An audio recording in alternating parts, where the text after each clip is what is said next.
নাজমুল হাসান পাপনের একটা কথা আমার খুব মনে পড়ছে। মানে কি বলবো, যাই হোক, বাংলাদেশ আয়ারল্যান্ড প্রথম টি-20 দেখে ব্যাটারদের ব্যাটিং এর ধরন দেখে আমার বলতেই ইচ্ছে হচ্ছে, মানে কি বলবো, যাই হোক। সিরিয়াসলি ভাই, মানে বিশ্বাস করেন, আমি যখন আলোচনাটা শুরু করছি, রিশাদ আউট হইলো, তারপরে আমি ধরেই নিচ্ছি যে এই ম্যাচটার কিছু হবে না।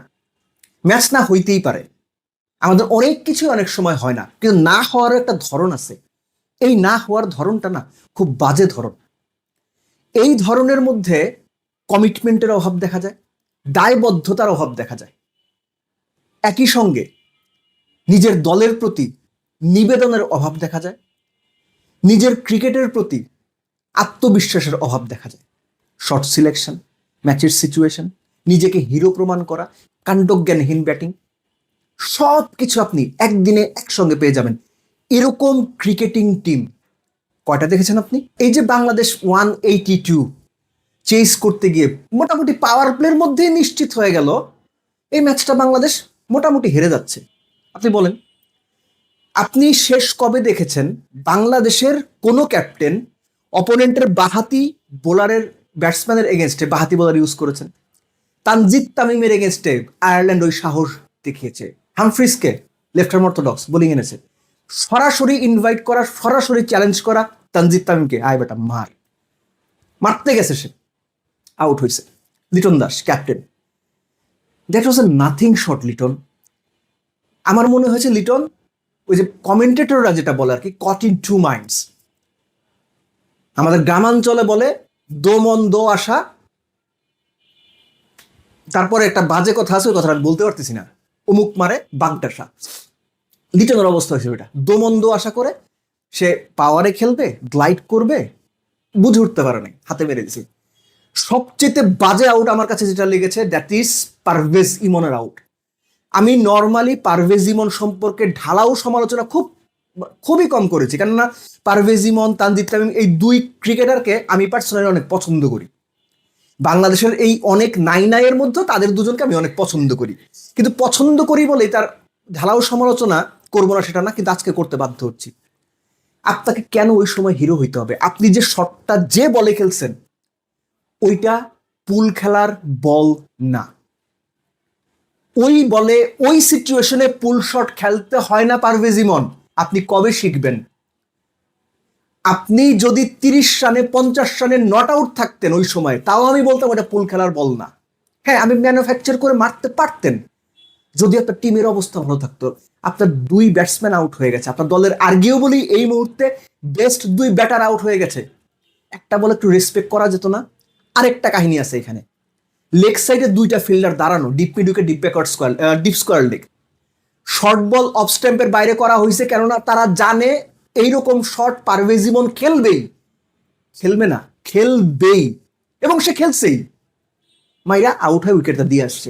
আপনি অপোনেন্টের প্ল্যান বুঝতে পারতেছেন, তারপর ওই শট কেন খেললেন আপনি? আপনার মাথায় কি? What goes on your mind Parvez Emon? This is ridiculous brother. এটা কোনো ব্যাটিং না ভাই। Saif he got a good delivery. তো এই যখন অবস্থা হয়ে গেল, আপনার পাওয়ার প্লের মধ্যেই মোটামুটি 25-30 রান তুলতে 4 উইকেট নাই, টপ অর্ডারে 182 করতে হবে, ভাই আপনার টিমে ম্যাক্সওয়েল নাই। হ্যাঁ, আপনারা পারবেন না। তাওহিদ হৃদয়, জাকির আলীরা ম্যাক্সওয়েল না, জাকির আলী। এই যে কয়দিন আগে বিভিন্ন আমাদের মানে সাবেক কলিগদের ফেসবুক পেজ, ইউটিউব চ্যানেলের রিলস শর্টস দেখি যে জাকির আলী এখন অফসাইডে খেলা প্র্যাকটিস করছেন, আশরাফুল এসে তাকে অফসাইডের মাস্টার বানাচ্ছেন। মানে খারাপ কথা বলতে ইচ্ছে হয়, কিন্তু সাবেক কলিগে আর বলতে পারি না। এই যে আপনারা রিলস গুলো বানান, কি বুঝে বানান? করা টাকা আসবে এই কারণে, ফাইন। মানে আপনি যদি রোজগারের জন্য বানান, দ্যাট ইজ ফাইন, কারণ কারণ রোজগার রুটি রুজি নিয়ে কিছু বলার নাই। কিন্তু যে জিনিসগুলো সামনে দেখি সেগুলো জাস্ট বিষ্ঠা, জঘন্য।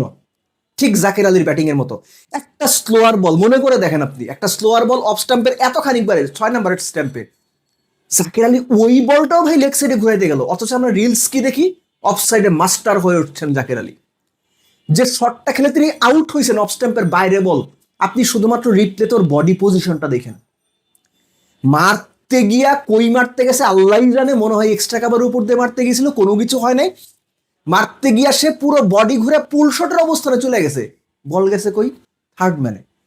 আমরা যখন ছোট ছিলাম, নিজেরা যখন খেলতাম, তো আমাদের মধ্যে যারা বেটার ক্রিকেটার ছিল বন্ধুদের মধ্যে, ওরা টিস করতো খারাপ ব্যাটারদের, এই যে মানে এক জায়গায় মারছে কাঞ্চি লেগে আরেক জায়গায় গেছে, ওরা বলতো এই যে মারছে কাভারে গেছে সাভারে। অনেকদিন পর জাকির আলীর আউট হওয়ার ধরন দেখে আমার ওটা মনে হয়েছে যে মারছে কাভারে গেছে সাভারে। এক্সট্রা কাভারে খেলুক পুল শট খেলুক, কোনোটাই হয় নাই, বল গেছে থার্ড ম্যানের পেছনে। আনার এই ব্যাটসম্যান টেলেন্ডার এমনি ব্যাট করে, কাঞ্চি লেগে 4-6 পেছন দিয়া। এরপর আর কোনো কিছু নাই, এখানেই full stop. Zakir Ali out হলে তারপর তানজিম সাকিব, রিশাদ, নাসুম, এরা মিলে আসলে কি করতে পারে এরা আপনিও ভাই বুঝেন, আমিও বুঝি। আপনিও পৃথিবীতে নতুন না, আমিও নতুন না। সো এখানে ফুল স্টপ।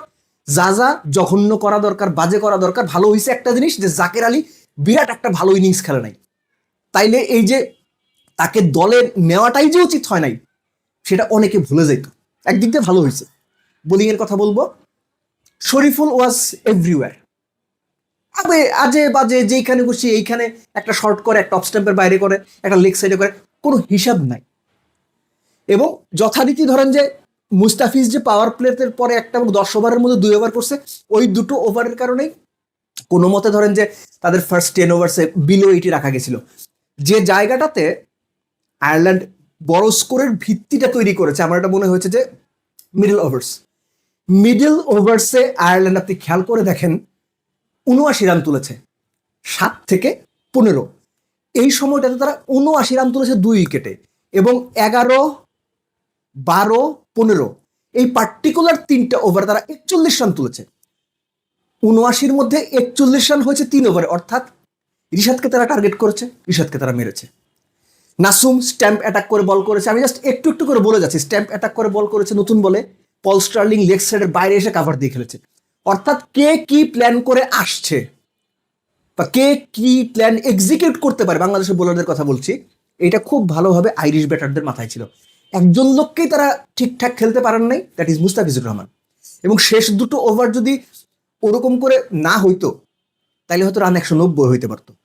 যথারীতি মানে বোলাররা যে খুব ভালো করছে এটা আপনি বলতে পারবেন না, একদমই বলতে পারবেন না। কেননা আপনি টস জিতে ফিল্ডিং এর সিদ্ধান্ত নিয়েছেন, উইকেট ভালো উইকেট, একদম ট্রু উইকেট। সেখানে বোলারদের মূল দায়িত্বই অপোনেন্টকে 180 রানের উইকেটে 160 বা 165-র মধ্যে আটকে রাখা। তাহলে আমি বলতাম যে বোলাররা ভালো করেছেন, মুস্তাফিজই ভালো করেছে, আর কেউ আসলে ওরকম করে ভালো করতে পারেননি। তারপরে যদি কারো কথা বলতে হয় তানজিম সাকিব আর ব্যাটার, ভাই এদের কথা বললেন না। এই একদিন আইসা ধরেন যে ভালো কথা বলি তাদের সম্পর্কে, পরের দিনেরা এমন জঘন্য খারাপ খেলে না, নিজের কাছে নিজের লজ্জা লাগে। এই ম্যাচটা ব্যাটসম্যানরা যে পরিমাণ আনপ্রফেশনালিজমের অ্যাটিটিউড দেখিয়ে আউট হলো, এটা না কোনো চিকিৎসা নাই। লাস্টলি এই যে গাজী আশরাফ লিপুর সঙ্গে ক্যাপ্টেনের একটা ভার্বাল আর্গুমেন্ট কিংবা একটা লড়াই আমি বলবো, এটা কি ড্রেসিং রুমে কোনো প্রভাব ফেলেছে? জাকের আলী অনিককে আপনারা খেলিয়েই যাচ্ছেন, কেন রে ভাই? কেন রে ভাই? কোন কারণে? সোহান দেখতে সুন্দর এই কারণে? কে যেন বলছিল মনে আছে না, ড্রেসিং রুমে কিন্তু উনি আছেন। উনি যতদিন ড্রেসিং রুমে আছেন বাংলাদেশ টিমের, উনি বাংলাদেশ ক্রিকেটটা উনি জাস্ট টেস্ট মাইরে দেবে, টেস্ট মাইরে দেবে বাংলাদেশ ক্রিকেটটারে। এবং টেস্ট মারা চলতেছে, আপনারা দেখতে থাকেন। আপনি যতই বলেন আমি যতই বলেন বদলাবে না, কেননা this people are so powerful inside dressing room, এরা যা খুশি তাই করতে পারে। এবং বাংলাদেশ ক্রিকেট নিয়ে এই সো কল্ড দেশ সেরা কোচেরা, যাদেরকে কোনো যোগ্যতা ছাড়াই এখন মনে হয় ন্যাশনাল টিমে নিয়ে আসা হয়েছে, তারা বাংলাদেশ ক্রিকেটটা নিয়ে লিটারেলি আক্ষরিক অর্থে যা খুশি তাই করে যাচ্ছে। এবং এদের ওপরেও আছে গাজী আশরাফ লিপুর মতো নির্বাচকরা, যারা নিজেদের মতো করে যা খুশি তাই করে যাচ্ছে।